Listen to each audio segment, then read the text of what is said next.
Now we are again on the topic of database recovery. So when it comes to database recovery, we have got three options. So uh, these are the three options: electronic vaulting, remote journaling, and remote mirroring.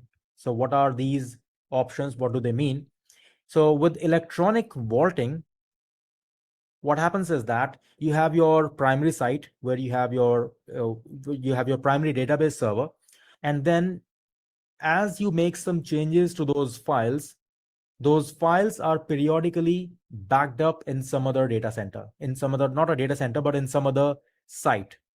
Okay. So what you do is you make copies of the files as they are modified, and then you send those files to some offsite facility periodically. So it is not happening real time. Okay. So let's say you have got 10 files in a database server. Okay. I'm just making it a really simple example. Let's say there are 10 files, and in the last 1 hour, you have made changes to the two files. Okay.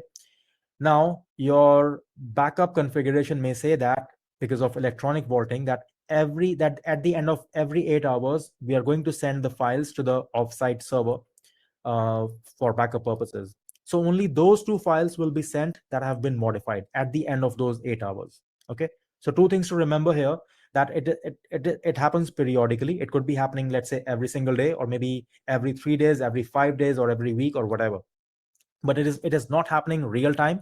It is happening periodically. Second thing to remember is that the entire file is sent over.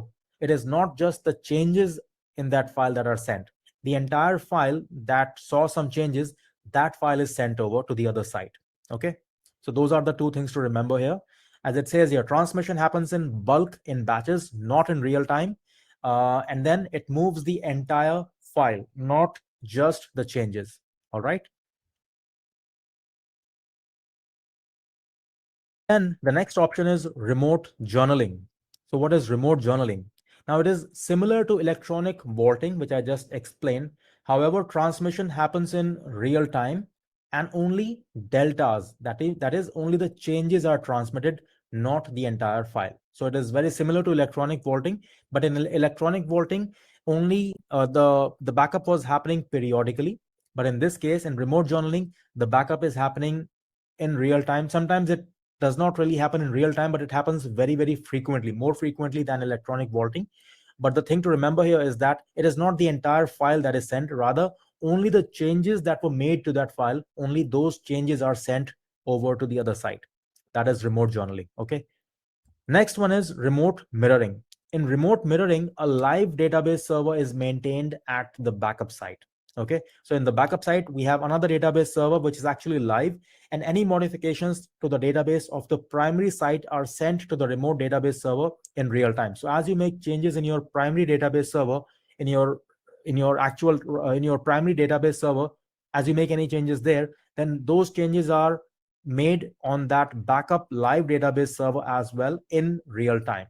Okay. So in case your primary database server were to become unavailable for any reason, then that backup database server will be ready to go up and running as soon as possible, because it is a live database server. It's not really a backup server from which the backup needs to be restored to some other server. It is a live database server. It is just that it is just there on a standby mode. Okay. So that is what remote mirroring is about. And as you can expect, it is most expensive as well. And it is useful when you are trying to implement a hot site. Okay. So those are the different options that come under database recovery.